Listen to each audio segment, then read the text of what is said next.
আসসালামু আলাইকুম, সবাই কেমন আছেন? আজকের এই ভিডিওটা একটু ব্যতিক্রম হবে এবং খুবই যারা কৃষির সাথে সম্পৃক্ত আছেন তাদের জন্য ভিডিওটা অত্যন্ত জরুরি হবে। বাংলাদেশের 64টা জেলার ভিতরে আমাদের কুষ্টিয়া জেলা অন্তর্ভুক্ত।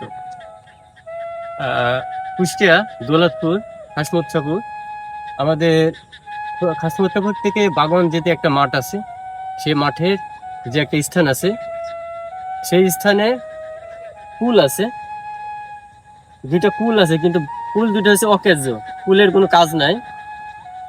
এইখানকার যে পানিটা হয় সে পানিটা কোথাও বের হতে পারে না। আমাদের দৌলতপুরে যে কৃষি অফিসার আছে তারা যে আসলে বৃষ্টি উপভোগ করে না কি করে জানি না, আসলে এটা হচ্ছে আমার ভাবার বিষয়। তারা হয়তো বা দৌলতপুর যে অফিস আছে সেই অফিসে বসে বসে হয়তো বা বৃষ্টি উপভোগ করে। তারা কিন্তু এই আমাদের এইসব জায়গাতে এসে কিন্তু মনে করেন যে কৃষকের কি প্রয়োজন এবং এই যে পানিটা এখানে বাথায় থাকে, পানিটা বের হতে পারে না, এটা নিয়ে যে কি পরিকল্পনা করা উচিত এবং কৃষকের সুবিধা অনুযায়ী যে কি করা উচিত, আসলে তারা এটা নিয়ে কোনো সময় ভাবে না। আসলে উচিত হচ্ছে যে কৃষি অফিসারদের এখানে এসে মানে কৃষকের সাথে কথা বলে এই বিষয়ে কিন্তু জানা উচিত যে আসলে এই পানিটা যে এখানে বের হতে পারে না, সেই পানিটা কিভাবে বের করা যায় সেই বিষয়ে তাদের কিন্তু পরামর্শ করা উচিত কৃষকের সাথে। কৃষক কিন্তু প্রত্যেকটা বাংলাদেশের জনগণের জন্য কিন্তু অত্যন্ত জরুরি। অত্যন্ত জরুরি বলতে গেলে কৃষক যদি ঠিক ভালো না থাকে তাহলে পুরো বাংলাদেশ ভালো থাকতে পারবে না। এই জন্য কৃষকের দিকে দৃষ্টি আকর্ষণ করতে হবে এবং ভিডিওটা এই এই কৃষি অধিদপ্তরদের কাছে যেন যেতে পারে, এই জন্য এই ভিডিওটা বেশি বেশি শেয়ার করতে হবে।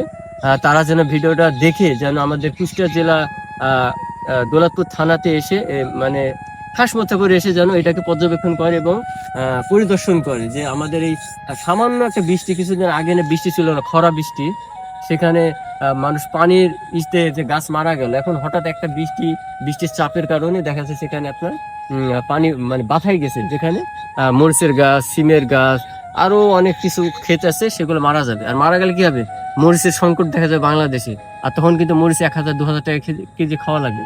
তাতে কি হবে, বাংলাদেশের জনগণ কিন্তু কষ্টে থাকবে। ঠিক আছে, এই কষ্টটা কিন্তু আসলে স্থায়ী কষ্ট না, সাময়িক কষ্ট। আর এই সাময়িক কষ্টটা কিন্তু অনেকে নিতে পারবে, অনেকে নিতে পারবে হয়তো যার টাকা আছে সে কিনে খেতে পারবে, আর যার টাকা নেই সে কিন্তু এই কষ্টটা কিন্তু ভোগ করতে হবে। তো আমার বিষয় হচ্ছে যে এই যে সিমের গাছটা দেখুন, এই সিমের গাছের যে পরিস্থিতি, যে পরিমাণ পানি, এ কতক্ষণ ধৈর্য নিবে, কতক্ষণ এই পানিটা, রসের একটা লিমিট আছে। তো আপনাদের একটা বিষয় আমি দেখাবো যে এটা এখানে স্থাপন করা হয়েছে, কিন্তু এটার যে কার্যকারিতা, আসলে এটা কোনো কার্যকারিতা নাই, এটা নষ্ট হয়ে গেছে। তারা ওই শুধু বসাইছে, কিন্তু এটা আসলে কি কাজ করতেছে কি করতেছে না তাদের কিন্তু খোঁজ খবর নেয় না। তো এখানে আসে একটু দেখেন ক্যামেরাম্যান, এখানে কিন্তু একটা পুল বানাইছে, পুল এখানে অকেদ্য, এখানে কিন্তু পুলে প্রচুর পরিমাণ ময়লা, আর এই ময়লার কারণে কিন্তু দুই পাশে পানি কোনো সাইডে যাওয়া আসা করে না। ঠিক আছে, এই পুলের কোনো কাজ নেই। তো আমার এখানে ভিডিওটার উদ্দেশ্য এতটুকু, আমি বেশি লম্বা করতে চাই না। আমার বক্তব্য এটাই যে আপনারা ভিডিওটা বেশি শেয়ার করে যাতে কৃষি অফিসারদের কাছে যায় এবং আমাদের দৌলতপুর খাসমতশাপুর এসে যেন এটা পর্যবেক্ষণ করে। তো আমি এতটুকু বলতে চাই, আর কিছু না। আপনাদের অনুরোধ থাকবে আপনার ভিডিও শেয়ার করবেন। তো সবাই ভালো থাকবেন, সুস্থ থাকবেন, আল্লাহ হাফেজ।